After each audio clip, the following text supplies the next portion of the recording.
Justice Basu, আরেকটা বিষয় নিয়ে আমার কিঞ্চিত বিস্ময় আছে। দেখুন, এই পাহাড় প্রমাণ দুর্নীতি যেটা আপনি বলছেন যে বঙ্গ সমাজকে সেটা গ্রাস করেছে কার্যত, তার অভিঘাত তো এই বঙ্গ সমাজের সর্বত্র পড়েছে।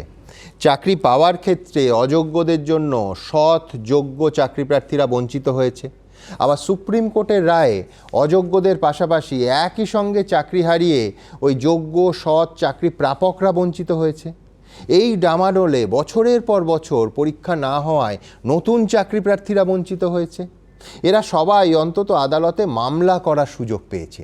এজলাসে তাদের কথা বিভিন্ন সময়ে শুনানিতে আলোচনা হয়েছে। কিন্তু আরেকটা পক্ষ আছে যারাও চূড়ান্ত বঞ্চিত। প্রায় একটা প্রজন্ম যাদের শিক্ষার ভিত্তা নড়বড়ে হয়ে গেল। টাকা দিয়ে শিক্ষকের চাকরি কেনা এক শ্রেণীর জালিয়াতদের হাতে পড়ে যাদের ভবিষ্যৎটা চিরকালের মতো লজ্জরে হয়ে গেল। জাস্টিস বসু, তাদের হয়ে তো কেউ মামলা করলেন না। দিনের শেষে বাঙালি কি দুর্নীতির সব থেকে বড় শিকার ওই ছাত্রছাত্রীদের কথাটাই ভুলে গেল? দেখুন, আপনি যে বললাম না যে আমার শেষের দিকে মনে হতো এটা আমি কি করছি, সত্যি সত্যি কি আমি আমার অব্লিগেশন আর কি আমার কমিটমেন্ট বলুন যাই বলুন আমার টু দি ওথ সেটা পালন করতে পারছি। কেননা মানুষ ভারতবর্ষে সব ভারতবর্ষের সব মানুষ কিন্তু বিচার ব্যবস্থার দিকে তাকিয়ে থাকে অ্যাজ এ লাস্ট রেসর্ট। এই পুরো শিক্ষা ব্যবস্থার বেনিফিশিয়ারিকে স্টুডেন্ট, কিন্তু আমার প্রতি মুহূর্তে মনে হয়েছে পুরো বেনিফিশিয়ারি হচ্ছে কারা না, একমাত্র শিক্ষকের চাকরি সন্তান, চাকরির তাদের যে আর্নিং এই ব্যাপারটার সাথে জড়িত। স্কুলে একটা বাচ্চা, এখন আপনাকে বলতে হবে এই যে মাধ্যমিক উচ্চ মাধ্যমিক স্কুল, এই স্কুলগুলো এখনো বাংলার মেন স্ট্রাকচার, এডুকেশনের মেন স্ট্রাকচার, একদম শীট দ্বারা। সেই সব স্কুলগুলো কিভাবে এফেক্টেড হচ্ছে ছাত্রদের কথা কেউ বললো একজন এসে? একটি মামলাও আমি পাইনি যে কেউ এসে ছাত্রদের কথা বলছে। হ্যাঁ, কীরকম হয়েছে, ইনসিডেন্টালি যখন ছাত্রের ইন্টারেস্টের কথা উঠেছে তখন কোর্ট অ্যাক্টিভ হয়েছে। আমি আপনাকে বলতে পারি শিক্ষক সমাজে একটা গ্রিভান্স আছে, আমার অ্যাপ্রোচ টুয়ার্ডস আপনার ট্রান্সফার। আপনি যদি স্ট্যাটিস্টিক্স নেন, এই উচ্চশ্রী বলে যে পোর্টালটা তৈরি হয়েছিল সায়েন্টিফিক, কিন্তু তার অপব্যবহারে গ্রামের স্কুলগুলো ফাঁকা হয়ে গেল, শহর এবং শহরতলির সব স্কুল ভর্তি হয়ে গেল। কিসের জন্যে? কারণ আরবান ফ্যাসিলিটিসগুলো পাওয়ার জন্যে। আপনি স্কুল দেখুন, কলকাতা শহরের সব বাংলা মিডিয়াম স্কুলগুলোতে এমন স্কুল আছে 5 জন ছাত্র 10 জন টিচার, টিচার্স রুম ভর্তি, ক্লাসরুম ফাঁকা। অথচ উচ্চশ্রী পোর্টালের উদ্দেশ্যটা ঠিক উল্টো হওয়ার কথা ছিল। ঠিক তাই, যে আমি বিকেন্দ্রীকরণ করব, যেখানে বেশি সেখানে নিয়ে গিয়ে, যেখানে এই যে আপনি বললেন যে বিকেন্দ্রীকরণ, যখন আমি এই মামলাগুলো ডিল করছি সেই সময় আমার নোশন এটাই ছিল যে তোমার it is incident of your service, এরম করে হবে না। কিন্তু এর মধ্যে কতগুলো রুলস করা ছিল, রুলকে এমনভাবে ইন্টারপ্রেট করা হলো যেন transfer as a matter of right. School চুলোয় যাক, 3000 স্টুডেন্ট, একজন ইংরেজির টিচার, একজন অঙ্কের টিচার। আপনি সিচুয়েশনটা ভাবতে পারছেন? এইরকম প্রপোর্শনে আপনার মনে থাকবে আমেরিকান প্রেসিডেন্টও কীভাবে রিঅ্যাক্ট করেছিল। তো এই পরিস্থিতিতে আমি একটা সাজেশন দিয়েছিলাম, রেশনালাইজেশন প্রোগ্রাম, যে রেশনালাইজ করা হোক পিটিআর, মানে পিপল টিচার রেশিও অনুযায়ী রেশনালাইজ করা হোক শিক্ষকদের ডিস্ট্রিবিউশন। নিয়েছিল শিক্ষা দপ্তর এই প্রস্তাব, কিছুটা এগিয়ে কোথায় হারিয়ে গেল জানা গেল না। আর একটা রেশনালাইজেশন প্রোগ্রাম, দেখুন কাগজে কলমে অনেক কিছু হয়, তার ইমপ্লিমেন্টেশন আমি জজ হিসেবে বলছি, চাপ দিচ্ছি। আমাদের পূর্বতন যিনি অ্যাডভোকেট জেনারেল ছিলেন, আমরা গোপালদা বলি, উনি খুব এই বিষয়ে অ্যাক্টিভ ছিলেন এবং করেও ছিলেন অনেক কিছু। কিন্তু ব্যাপারটা ইমপ্লিমেন্টেশনের জায়গায় নেওয়া গেল না। আমার খারাপ লাগছে এই জন্য, এর ফলটা কি হলো? জাস্টিস বসু, গত সপ্তাহে এবিপি আনন্দে দেখে আমার চোখে তো জল এসেছিল, আপনিও দেখলে হয়তো খুব খারাপ লাগতো। আমাদের স্কুল জীবনে তো বটে, আপনাদের স্কুল জীবনে আরও বেশি করে উৎকর্ষের যদি সেরা স্কুলগুলোর মধ্যে 1 থেকে 3 বাছা হতো, তার মধ্যে হিন্দু স্কুল পড়তো। একদম, আমি দেখেছি খবর। আচ্ছা, আমি দেখছিলাম যে বাচ্চারা রাস্তায় নেমে প্রতিবাদ করছে কেন, যে তাদের 46 জন শিক্ষক থাকার কথা, সেখানে 26 জন শিক্ষক পড়াচ্ছেন। এই বছরের শেষে সেটা 23-এ নেমে যাবেন, এবং ওই ছাত্র শিক্ষক রেশিও হচ্ছে 1:80, এবং এই স্কুলের চাঙর খসে পড়ছে হিন্দু স্কুলে। ল্যাবের অবস্থা তথৈবচ, চূড়ান্ত অস্বাস্থ্যকর ওয়াশরুম বা টয়লেট। এই যদি হিন্দু স্কুলের হাল হয়, তাহলে একটা জেলার সাধারণ স্কুলের, তত নামই নয় এরম স্কুলের কি অবস্থা? আমি দুটো সূত্র আপনাকে দেব। দেখুন, হিন্দু স্কুল, আমাদের সময় হিন্দু স্কুলে কোনো ছাত্র, আত্মীয় স্বজন বা অন্যদের, হিন্দু স্কুলের ছাত্র তো মানে সে একটা অন্য লেভেল, চোখে দেখা। আর হিন্দু স্কুলের টিচার তো কুলিং টিচার। এই স্কুলটা খারাপ হওয়ার শুরু কিন্তু আজকে নয়। যতটুকু আমার ইনফরমেশন, যেদিনকে থেকে ওই লটারি পদ্ধতি চালু হলো, সেদিনকে থেকে 100% লটারি, সেদিনকে থেকে স্কুলের তার উৎকর্ষ হারাতে শুরু করলো আপনি বলছেন। আমি জানি না কি উদ্দেশ্যে এটা করা হয়েছিল। কিছু প্রিমিয়ার স্কুল রাখা যায় না, হিন্দু, হেয়ার, টাকি, এসব কী সব স্কুল ছিল। কলকাতা শহরের স্কুলের স্ট্যাটিস্টিক্স যদি দেখেন, কত স্কুল বন্ধ হয়ে গেছে। তাহলে শিক্ষা দপ্তরের তো একটু চিন্তা করা উচিত, রিভিজিট করা উচিত। এই সূত্র ধরে যদি আপনি সিলেবাসের কথায় আসেন, আগে মাধ্যমিকের সিলেবাস, 12-এর syllabus ICSE CBSE board follow করতো। এখন আপনি সিলেবাস লাস্ট রিভাইজ হয়েছে কবে? এগুলো কি ছাত্র ঠিক করবে? ঠিক। তাহলে এডুকেশন ডিপার্টমেন্টটা আছে কিসের জন্য? আপনার যন্ত্রণার কথা কি বলবো, এই ভুয়ো জালিয়াত শিক্ষক, মানে জালিয়াত আর শিক্ষক এটা পাশাপাশি ব্যবহার করতে হচ্ছে, এটাই আমাদের লজ্জা।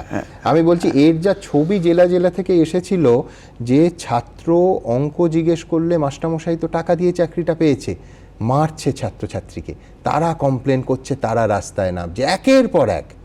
আমি বলছি, যে ছবি সার্বিক শিক্ষা ব্যবস্থা বাংলা মাধ্যম স্কুল, আর উল্টো দিকে, কয়েনের উল্টো দিকে যদি ইংরেজি মাধ্যম স্কুলগুলোকে একটু দেখা যায়, ব্যাঙের ছাতার মতো পাড়ায় পাড়ায় গজিয়ে উঠল। চূড়ান্ত শোষণ, মানে শিক্ষক শিক্ষিকারা ন্যায্য বেতন পাচ্ছেন না। সব থেকে বড় কথা, মানের ঠিক নেই, কি ইংরেজি শেখানো হচ্ছে কেউ জানেন না। সব থেকে যেটা মারাত্মক, সেটা হচ্ছে যে অ্যাব্রাপ্ট ফিজ হাইক, কোনো আলোচনা নয়, এবং ভাবটা এরকম যে দিতে পারলে দাও, নয়তো ছেলে মেয়েকে নিয়ে সোজা বিদায় হও। আমি বলছি এর তো কোনো সলিউশন। আপনি এই ইংরেজি মাধ্যম স্কুলে যাওয়ার আগে, একটু আগে যেটা বললেন, যে ছাত্রদের কথা সত্যি ভাবার জন্যে, বা কেউ ভেবে এসে একটা মামলা হয়েছে বলে অ্যাটলিস্ট আমার কোর্টে হয়নি। এই যে ইনফ্রাস্ট্রাকচারাল ডেভেলপমেন্ট, আমার যেরকম দু একটা হঠাৎ করে আপনার সাথে কথা বলতে বলতে মনে পড়লো, এই যে ট্রান্সফারের ইস্যুতে একটি মামলা আমার কোর্টে হলো। তাতে জানা গেল একমাত্র টিচার, তিনি ট্রান্সফার নেবেন, তার যে অনেক রকম অসুবিধা আছে। সে বললো আমার মেয়ে ছোট, ছেলে ছোট, এরকম একটা কি বললো। তখন আমি বললাম, আপনার মেয়ে ছোট? সত্যিই তো আপনার ছেলে মেয়ে ছোট। আপনার কটি ছেলে মেয়ে? তখন সে বললো, আমার একমাত্র ছেলে। আমার মেয়ে কি বলেছিল? আমরা, কে বললো? আপনার স্কুলে 900-950 স্টুডেন্ট, প্রত্যেকেই তো আপনার ছেলে মেয়ে। তো আপনি তাকে ছেড়ে চলে যাবেন একটা ছেলে মেয়ের জন্য, এটা তো ঠিক না। এটা বলতে গিয়ে তখন এখানকার হেডমিস্ট্রেস যেটা সে জানালেন, যে সেই মেয়েদের স্কুলে না আছে একটা ওয়াশরুম।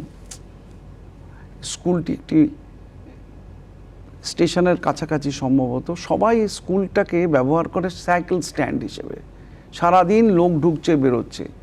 তখন স্কুলের মধ্যে আমি কোর্টে বলছে, এই একে ডিআইকে ডাইরেকশন দিয়ে শিক্ষা, তাদের স্কুলকে একটা ভদ্রস্থ ওয়াশরুম বাচ্চাগুলোর জন্যে, মেয়েদের জন্যে, আর ওখানকার পুলিশ অধিকারীদের বলে যে স্কুল আওয়ার্সে অন্ততপক্ষে একটা সিভিক ভলেন্টিয়ারকে গেটে দাও, যাতে করে মেয়েগুলো অন্ততপক্ষে যাতে সিকিওর থাকে। আদিবাসী স্কুল, তার হোস্টেল হয়েছে, এগুলো কিন্তু কোনো মামলা নয়, অন্য মামলার ক্ষেত্রে ইনসিডেন্টালি যখন সেটা আসছে তখন কোর্টকে প্রোঅ্যাক্টিভ হতে হচ্ছে। সে হোস্টেলের বাউন্ডারি নেই, হেডমিস্ট্রেস বললো আমি আমার মেয়েদের ওখানে রাখার সাহস পাচ্ছি না, তারপরে সেই ডিপার্টমেন্টকে ধরে সেখানকার বাউন্ডারি দেওয়ার পর সেটা একটা ভদ্রস্ত রূপ পেল। আমি পুরো করার পরে সেটার আবার আলাদাভাবে রিপোর্ট নিয়ে জানতাম কাজটা হলো। তো দেখুন, এটা তো বিচারকের কাজ না। ঠিক, আমি এই জন্যই এইখানেই আসতে চাইছিলাম যে কেউ বলতেই পারেন যে এটা তো আদালতের অতি সক্রিয়তা। বিচারপতি তো, মাননীয় বিচারপতি তো স্কুল ইন্সপেক্টর নন, হ্যাঁ। অথচ সেই কাজটা মাইক্রো লেভেলে গিয়ে মাননীয় বিচারপতিদের করতে হচ্ছে। আমার আরেকটা মনে পড়ছে, সম্ভবত ফণীন্দ্র দেব বিদ্যালয় জলপাইগুড়িতে আপনি সোজা একবার ওই স্কুল ইন্সপেক্টরের কথা মনে পড়লো, সোজা চলে গেছিলেন, কি দেখলেন? আর তার থেকে বড় প্রশ্ন যে যেতে হয়েছিল কেন? দেখুন, ওই স্কুলটা পাস করে আমার সার্কিট বেঞ্চে যেতে হয়। আচ্ছা। আমার ড্রাইভার একদিন আমাকে বললো আপনি একটা জিনিস দেখবেন। আমি কি বলি, দেখুন কীরকম কী পড়ে আছে। আমি বললো কী এত? ওই স্কুলের থেকে সব ভাত ঠাত ফেলা ঠেলা, মিড ডে মিল, ওটা মিড ডে মিলের কিরকম উদাহরণ ছিল। তো আমি একদিন বললাম যে স্কুলটার এই দশা কেন? আমি না স্কুলটায় ঢুকে পড়লাম। আচ্ছা। আমি একটু ডিআইকে খবর দিয়েছিলাম যে আপনি একটু চলুন আমার সাথে। সত্যি ভদ্রমহিলা, খুবই অ্যাক্টিভ ভদ্রমহিলা, উনি আমার সাথে গেলেন। আমি সেদিনকে গিয়ে দেখলাম ঠিক সেদিনকে বোধহয় 32 জনের মধ্যে half of the teacher is absent. আচ্ছা, অ্যাবসেন্ট কেন? কেউ কেউ বলে মাধ্যমিকের খাতা আনতে গেছে। আমি তৎক্ষণাৎ বোর্ডের সাথে যোগাযোগ করি, কোর্টের মাধ্যমে গিয়ে তাকে জানতে চাই, বোর্ডের উকিলবাবুকে, খাতা আনতে গেলে সারাদিন স্কুল কামাই করতে হবে বা অন্য সময় আনা যাবে না? স্কুল আমি তখন জানতে পারলাম, আপনি খোঁজ নিয়ে দেখবেন, এটা বোধহয় আগে ছিল ওই হেড এক্সামিনারের বাড়িতে গিয়ে আনতে হয়। বোর্ড বোধহয় পরবর্তীকালে ব্যবস্থা করেছিল একটা নিয়ার অ্যাবাউট পয়েন্টে, সেখান থেকে তুমি সবাই করবে। সুতরাং এটা একটা প্লি মাত্র, কারণ ওটা একটা ছুটি পাওয়া যায়। অর্থাৎ আপনি সবসময় নিয়ম করে করবেন সেটা তো আর হতে পারে না। আমি সেই স্কুলে গিয়ে এরকমও দেখেছি যে ডিআই দেখছে খাতা, যে কি গতকাল একজন টিচারের অ্যাবসেন্ট দেখছি, তিনি বললেন আমি সই করে দেবো। তো আমি তখন বললাম আপনি যদি কালকেরটা আজকে সই করতে পারেন তাহলে তো আপনার আসার প্রয়োজন নেই, না এসেও তো আপনি সই করতে পারেন।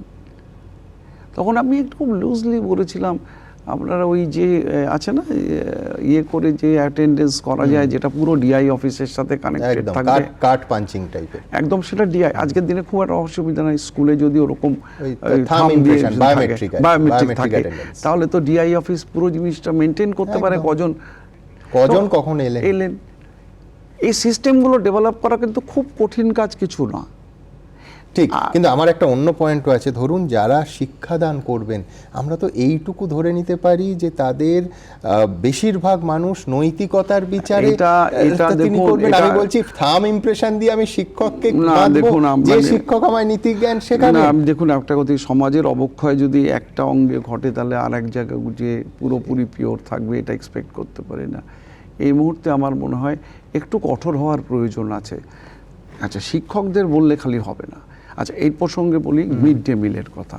আমি যখন ওই স্কুলের মিড ডে মিলে যেখানে খাওয়ানো হয় বাচ্চাগুলোকে, গিয়ে যখন দেখলাম ওখানে সত্যি কথা বলতে কোনো সুস্থ লোক বসে খেতে পারবে না, ওপেন ড্রেন, নোংরা। তো আমি দেখলাম যে মিড ডে মিলের কর্মীরা বসে আছে, তোমরা এটা পরিষ্কার করো না? তো বলছে হ্যাঁ এই তো পরিষ্কার রোজ করা হয়। তাহলে এটা বললে পরিষ্কার করলে এরকম হয়, ঠিক আছে ঝাড়ুটা দাও, আমি নিজেই করি। তখন সেই লজ্জায় হয়তো 2-4 জন এগিয়ে এসে শিক্ষকরাও হাত লাগালো। দেখুন এটা ঠিক আইন করে আমি এখানেই বলি, কোর্ট সব কিছু করতে পারবে না, সম্ভব নয় কোর্টের পক্ষে কিছু করা। পুরোনো কালে একটা জিনিস ছিল স্কুলের ইন্সপেকশন, স্কুল ইন্সপেক্টর আসছে আজকে স্কুলে, বোধহয় আমি সত্যজিৎ বাবুরই ছবিতে একটা খুব সুন্দর ইয়ে আছে, স্কুল ইন্সপেকশন লাস্ট কবে হয়েছে একটা স্কুলে জিজ্ঞেস করুন। এবিপি আনন্দ, এগিয়ে থাকে, এগিয়ে রাখে।